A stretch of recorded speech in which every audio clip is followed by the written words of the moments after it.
Hello everyone, welcome back to our channel NCERT Malayalam.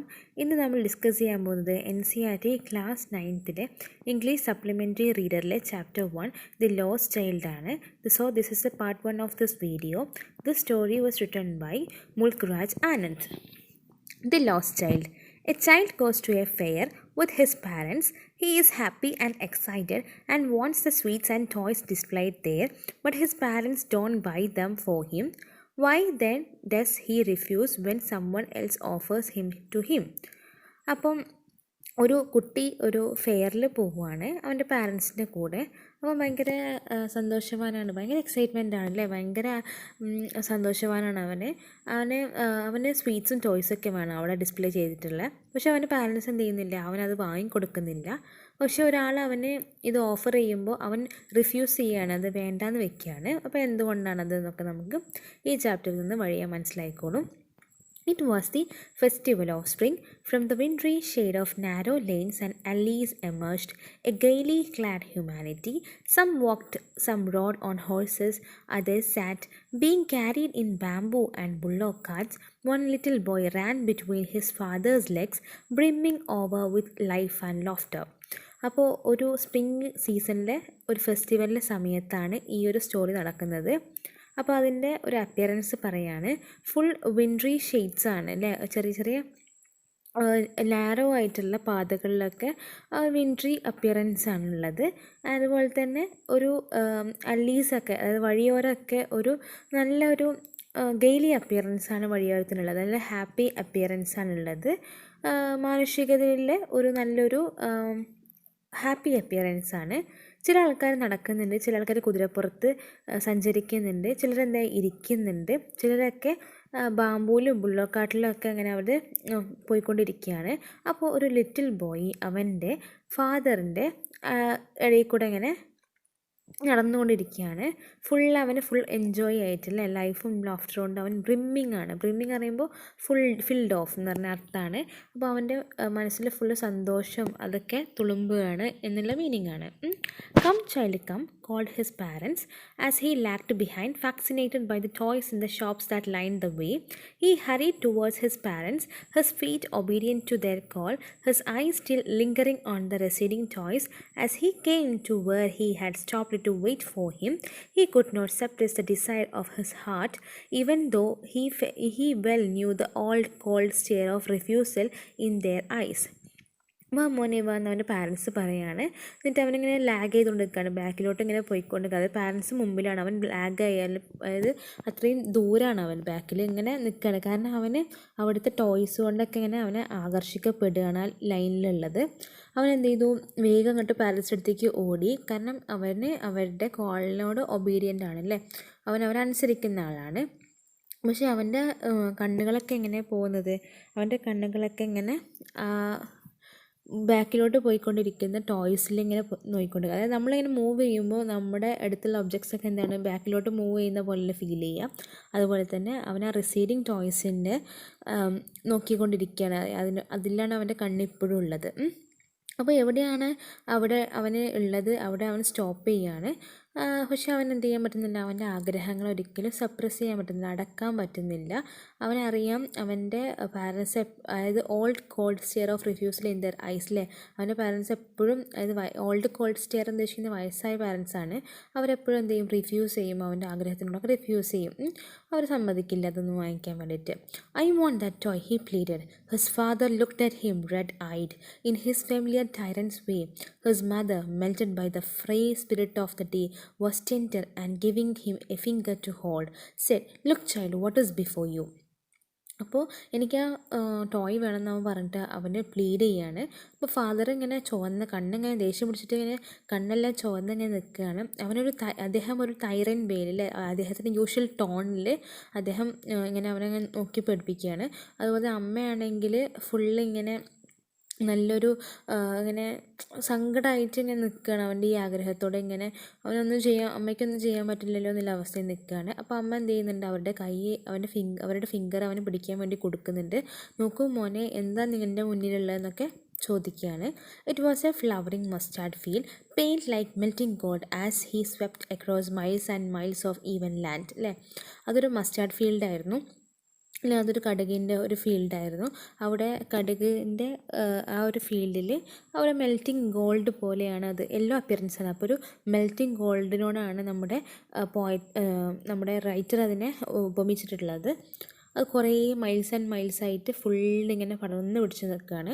അപ്പോൾ a group of dragonflies were bustling about on the gaudy purple wings intercepting the flight of a lone black bee or butterfly in search of sweetness from the flowers. അപ്പോൾ ഒരു group of dragon flies എന്ത് ചെയ്യുക, അങ്ങനെ കൂവി കൂവി വരികയാണല്ലേ, ബസ്സിൽ ചെയ്തുകൊണ്ട് വരിക, അങ്ങനെ എന്നൊക്കെ പറഞ്ഞിട്ട് ഇങ്ങനെ വരികയാണ്. അവർക്കൊരു പേർപ്പിൾ വിങ്സ്ഡ് ആയിട്ടുള്ള പേർപ്പിൾ വിങ്സാണ് അവരുടെ ഒരു നിറമുള്ളത്, വിങ്സിന് നിറമുള്ളത്. അവരെന്ത് ചെയ്യുന്നുണ്ട്, ബട്ടർഫ്ലൈൻ്റെയും ഒരു ബ്ലാക്ക് ബീയുടെയും ഒക്കെ, ബ്ലാക്ക് ബീയോ അല്ലെങ്കിൽ ബട്ടർഫ്ലൈയോ മനസ്സിലാവാത്ത ഒരു ഇൻസെക്റ്റിൻ്റെ ഫ്ലൈറ്റ് എന്ത് ചെയ്യുകയാണ്, അവരുടെ ആ ഒരു പോകുന്ന ആ ഒരു ദിശ എന്ത് ചെയ്യുന്നു, ഇൻറ്റർസെപ്റ്റ് ചെയ്യുന്നില്ലേ, തടയുന്നുണ്ട്. അവരെന്തിനാണ് പോകുന്നത്, സ്വീറ്റ്നെസ്സൊക്കെ ഫ്ലവേഴ്സിനകത്ത് തേൻ നുകരാൻ വേണ്ടി പോവുകയാണ്. The child follow them in the air with his guys till one of them could still its wings and rest, and he would try to catch it, but it would go flapping up in the air when he had almost caught it in his hands. Then his mother gave a cautionary call, "Come child, come on the footpath."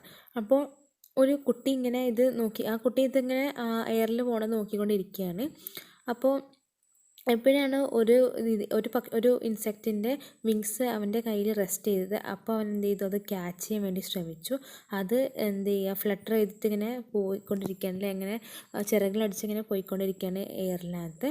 അവസാനം എന്ത് ചെയ്തു, അവസാനം അത് കിട്ടി, അവനെ പിടിക്കാൻ പറ്റിയിട്ടുണ്ടായിരുന്നു. പക്ഷെ അപ്പോൾ അമ്മ എന്ത് വിളിച്ചു, വാ മോനെ വാ, ഫുട് പാത്തിലേക്ക് വാ എന്ന് പറഞ്ഞിട്ട് വിളിച്ചു. He ran towards his parents gaily and walked abreast of them for a while, being, however, soon left behind, attracted by the little insects and worms along the footpath that were teeming out from their hiding places to enjoy the sunshine. അപ്പോൾ അവരെന്ത് ചെയ്യും, അമ്മ വിളിച്ചപ്പോൾ നേരെ പാരൻസിൻ്റെ അടുത്തേക്ക് പോയി നല്ല സന്തോഷവാനായിട്ട് തന്നെ അവരുടെ അടുപ്പായിട്ട് അവനിങ്ങനെ നടന്നു പോയിക്കൊണ്ട്, അവരുടെ അടുത്ത് കൂടെയാണ് അവൻ നടന്നു പോയിക്കൊണ്ടിരിക്കുന്നത്. അതാണ് വാക്ക് എബ്രസ്റ്റ് ഓഫ് ദം എന്നുകൊണ്ട് ഉദ്ദേശിക്കുന്നത്.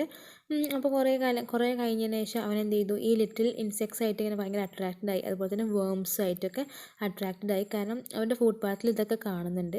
അവരൊക്കെ ഇങ്ങനെ ടീമായി അവരുടെ ഹൈഡിങ് പ്ലേസസിലെ അവർ താമസിക്കുന്ന സ്ഥലത്ത് ഇങ്ങനെ നിൽക്കുകയാണ്, അവിടേക്ക് പോവുകയാണ്.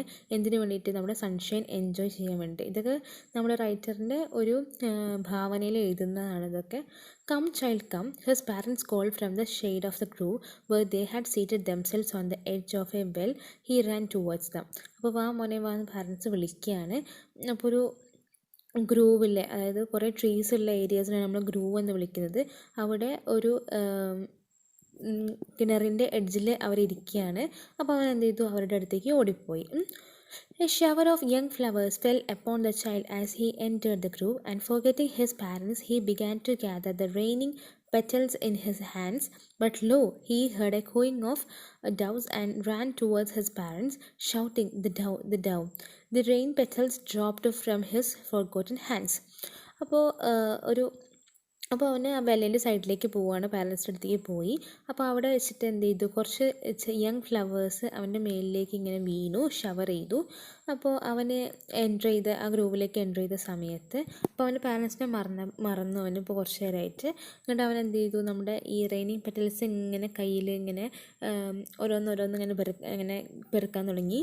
അങ്ങനെ കുറച്ച് നേരം കഴിഞ്ഞപ്പോൾ അവൻ എന്ത് ചെയ്തു, കുറച്ച് ഡവ് ബേർഡ്സ് ഇല്ലേ, ഡവ് എന്ത് ചെയ്യുന്നുണ്ട്, ഇങ്ങനെ കൂയിക്കൊണ്ടിരിക്കുകയാണ്. കൂയിങ് കേട്ടു. അവൻ എന്ത് ചെയ്തു, പാരൻസിൻ്റെ അടുത്തേക്ക് ഓടിയിട്ട് പറഞ്ഞു, "ഓ ഡവ് ഡവ്" എന്ന് പറഞ്ഞു. അപ്പോൾ അവൻ്റെ കയ്യിൽ ഇപ്പോൾ ഉണ്ടായിരുന്ന റെയിനിങ് പെറ്റൽസ് എന്ത് ചെയ്തു, അവനറിയാതെ തന്നെ അവൻ്റെ താഴേക്ക് വീണിട്ടുണ്ടായിരുന്നു. "Come child, come," they called to the child, who had now gone running in wild capers around the banyan tree, and gathering him up they looked narrow, winding footpath which led to fair through the mustard fields. അപ്പോൾ വാ മോനെ വാ എന്ന് പറഞ്ഞിട്ട് parents അവനെ വിളിക്കുകയാണ്. അവനെന്ത് ചെയ്യുന്നുണ്ട് ഇപ്പോൾ അവന് വൈൽഡ് കേപ്പേഴ്സ്, അതായത് ഒരു പ്ലാന്റാണ് വൈൽഡ് കേപ്പേഴ്സ് പറയുന്നത്, ബാനിയൻ ട്രീൻ്റെ അവിടെ ഉള്ളതാണ്. ആൻഡ് അവരെന്ത് ചെയ്യുന്നുണ്ട്, അവരുടെ ഫുട് പാത്തിലുള്ള മസ്റ്റാർഡ് ഫീൽഡ്സിലുള്ള അവിടേക്ക് ഇങ്ങനെ നോക്കിക്കൊണ്ടിരിക്കുകയാണ്, അവരിങ്ങനെ പോയിക്കൊണ്ടിരിക്കുകയാണ്. അപ്പോൾ പാരൻസ് അവനെ വിളിച്ചുകൊണ്ടിരിക്കുകയാണ്. Okay, as they neared the village the child would see many other footpaths full of throngs converging to the whirlpool of the fair, and felt at once repelled and fascinated by the confusion of the world he was entering. അപ്പോൾ അവനിപ്പോൾ അവിടെ നിന്നൊക്കെ വിട്ടിട്ട് ഇപ്പോൾ വില്ലേജിലേക്ക് എത്തിയിട്ടുണ്ട്. അപ്പോൾ അവിടെ കുറേ ഫുട്പാത്തിലൊക്കെ ഫുൾ ഓഫ് ആൾക്കാരാണ്. ത്രോങ്സ് എന്ന് പറയുമ്പോൾ ഓരോ ജനക്കൂട്ടങ്ങളാണ്. അതുപോലെ തന്നെ ആ പറയുന്ന വേൾപൂള്, അതായത് കറക്കം, ഫെയറിനകത്തുള്ള നമ്മുടെ ഈ യന്ത്രൂഞ്ഞാൽ പോലത്തെ കറങ്ങുന്ന ഊഞ്ഞാലും കാര്യങ്ങളൊക്കെ അവൻ കാണുന്നുണ്ട്. പിന്നെ ആദ്യം അവൻ എന്ത് ചെയ്തു, അവന് വലിയ ഇഷ്ടമായില്ല, അവനെ റിപ്പൽ ചെയ്തു അല്ലേ, അവന് വലിയ അട്രാക്റ്റഡ് ആയില്ല.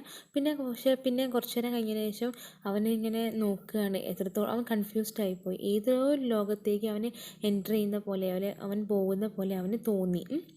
A sweet meat seller hawked gulab jamun, rasgulla, barfi, jalebi at the corner of the entrance, and crowd pressed round his counter at the foot of an architecture of many colored sweets decorated with leaves of silver and gold. ഒരു sweet meat seller അവിടെ ഇങ്ങനെ ഹോക്കറില്ലേ, അതായത് ഒരു shop keeper ഇങ്ങനെ ഗുലാബ് ജാമുൻ, രസഗുല്ല, ബർഫി, ജിലേബി എന്നൊക്കെ പറഞ്ഞ സ്വീറ്റ്സിൻ്റെ പേര് ഇങ്ങനെ വിളിച്ചു പറയാണ് ഒരു എൻട്രൻസിൻ്റെ കോർണറിൽ. ഒരുപാട് ആൾക്കാർ അതിൻ്റെ മുന്നിൽ തടിച്ചു കൂടി നിൽക്കുന്നുണ്ട്. അവിടെ ഫുൾ ഒരു നല്ല രീതിയിൽ ഇങ്ങനെ അലങ്കരിച്ചിരിക്കുകയാണ്. സ്വീറ്റ്സും കാര്യങ്ങളൊക്കെ നല്ലൊരു ആർക്കിടെക്ചറിൽ അലങ്കരിച്ചിരിക്കുകയാണ്. ചില സ്വീറ്റ്സിനൊക്കെ ലീവ്സൊക്കെ സിൽവറും ഗോൾഡ് കൊണ്ടൊക്കെ ഡെക്കറേറ്റ് ചെയ്തിട്ടുണ്ട്. The child started open eyes and his mouth വാട്ടേഡ് for the burfi. That was his favourite sweet. I want that Burfi, he slowly murmured.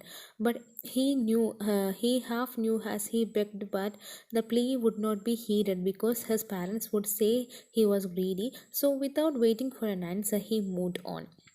അപ്പോൾ അവനിപ്പോൾ എന്താ വേണ്ടത്, അവൻ്റെ വായിലൊക്കെ ഇങ്ങനെ വെള്ളം വരാൻ തുടങ്ങി. കാരണം ബർഫി എന്ന് പറയുന്നത് അവൻ്റെ ഏറ്റവും ഫേവറേറ്റ് ആയിട്ടുള്ള സ്വീറ്റാണ്. അപ്പോൾ എനിക്ക് ബർഫി വേണമെന്ന് അവൻ പറഞ്ഞു. മെല്ലെ അവന് മർമർ ചെയ്തു അല്ലേ, ആരും കേൾക്കാത്ത രീതിയിൽ പറഞ്ഞു. അവനറിയാം, അവൻ കുറേയൊക്കെ അറിയാം. കാരണം അവൻ ബെഗ് ചെയ്താലും അല്ലെങ്കിൽ പ്ലീഡ് ചെയ്താലും അവൻ്റെ ഈ പറയുന്ന ആഗ്രഹങ്ങളൊന്നും അവരെന്ത് ചെയ്യുക, ശ്രദ്ധിക്കുക പോലില്ല. ഹീഡർ എന്ന് വെച്ചാൽ ശ്രദ്ധിക്കാനാണ്. കാരണം അവൻ്റെ പാരൻസ് അവൻ പറയും അവൻ അത്യാഗ്രഹിയാണ്, അവൻ ഗ്രീഡിയാണെന്ന് പറയും. സോ അങ്ങനെ ഒരു ആൻസർ വരാതിരിക്കാൻ വേണ്ടിയിട്ട് അവൻ എന്ത് ചെയ്തു, മൂവ് ചെയ്തു. അവൻ ഒറ്റയ്ക്ക് അത് മർമർ ചെയ്തിട്ടുണ്ടായിരുന്നു. ഒറ്റയ്ക്ക് മാത്രമേ പറഞ്ഞിട്ടുണ്ടായിരുന്നുള്ളൂ, ആരും കേൾക്കാത്ത രീതിയിൽ. A flower seller hawked a garland of gulmohar. The child seemed irresistibly drawn. He went towards the basket where the flowers lay heaped and half murmured, I want that garland. But he well knew his parents would refuse to buy him those flowers because they would say that they were cheap. So without waiting for an answer, he moved on. അപ്പോൾ ഒരു flower seller എന്ത് ചെയ്തു, flower hawker എന്ത് ചെയ്തു, ഒരു ഗാർലൻഡിലെ ഒരു മാല, ഒരു ഗുൽമോഹർ പൂവിൻ്റെ ഒരു മാല ഇങ്ങനെ വിറ്റുകൊണ്ടിരിക്കുകയാണ്. കുറേ മാല അങ്ങനെ വിറ്റുകൊണ്ടിരിക്കുകയാണ്. പക്ഷെ അവൻ എന്ത് ചെയ്തു, ആ പറയുന്ന മാലയൊക്കെ കണ്ടിട്ട് അവൻ ആകെ ഇറസിസ്റ്റബിളി ഡൗൺ അല്ലേ, അവന് ഒട്ടും ഇങ്ങനെ റെസിസ്റ്റ് ചെയ്യാൻ പറ്റില്ല. അവൻ അത്രയ്ക്ക് അതിൽ മുഴുകിപ്പോയി. അവൻ എന്ത് ചെയ്തു, ആ ബാസ്ക്കറ്റിൻ്റെ അടുത്തേക്ക് പോയിട്ട് അവിടെ ഫുള്ള് ഫ്ലവേഴ്സൊക്കെ ഇങ്ങനെ കൂട്ടം കൂടിയിട്ടിരിക്കുകയാണ്, ഹീപ്പ് ചെയ്തിട്ടിരിക്കുകയാണ്. അപ്പോൾ അവന് ഒറ്റയ്ക്ക് ഇങ്ങനെ മർമർ ചെയ്തു, എനിക്ക് ആ ഗാർലൻഡ് വേണം, അല്ലെങ്കിൽ എനിക്ക് ആ മാല വേണം, ഗുൽമോഹറിൻ്റെ മാല വേണം. പക്ഷെ അവൻ്റെ കാര്യം അറിയാം, അവൻ്റെ പാരൻസ് എപ്പോഴും എന്ത് ചെയ്യും, അവനെ റിഫ്യൂസ് ചെയ്യില്ല, അത് വാങ്ങിച്ചു കൊടുക്കാൻ അവനെ ഇതാക്കില്ല. കാരണം അത് ചീപ്പാണെന്നാണ് അവൻ്റെ പാരൻസ് പറയാം. അപ്പോൾ ഒരു ആൻസറിനൊന്നും വെയിറ്റ് ചെയ്യാതെ എന്ത് ചെയ്തു, മൂവ് ചെയ്തു. സോ ഇത്രയൊക്കെയാണ് നമ്മുടെ ചൈൽഡിൻ്റെ അവൻ്റെ കാഴ്ചകൾ അവിടെ. അപ്പോൾ അവനൊരു ഹോക്കറിനെ കണ്ടു, അതുപോലെ തന്നെ ഒരു ഫ്ലവർ സെല്ലർ ഹോക്കറിനെയും കൂടെ കണ്ടിട്ടുണ്ട്. അപ്പോൾ ആ കാര്യങ്ങളൊക്കെ ഡിസ്കസ് ചെയ്തു. ഇനി അവൻ ആരൊക്കെയാണ് കാണുന്നത്, അതിന് ശേഷം അവൻ എന്താ സംഭവിക്കുന്നതെന്നൊക്കെ നമുക്ക് നെക്സ്റ്റ് പാർട്ടിൽ ഡിസ്കസ് ചെയ്യാം. അതുവരേക്കും thank you everyone, thank you all. So if you are new to this channel, please to like, share and subscribe ചെയ്യാൻ ഒരിക്കലും മറക്കരുത്. നിങ്ങളുടെ ഫ്രണ്ട്സിന് ഷെയർ ചെയ്യാനും അവർക്ക് നല്ല രീതിയിൽ ഇത് യൂസ്ഫുൾ ആയിക്കോട്ടെ. അപ്പോൾ അടുത്ത ക്ലാസ്സിൽ കാണുന്നവരേക്കും ബൈ.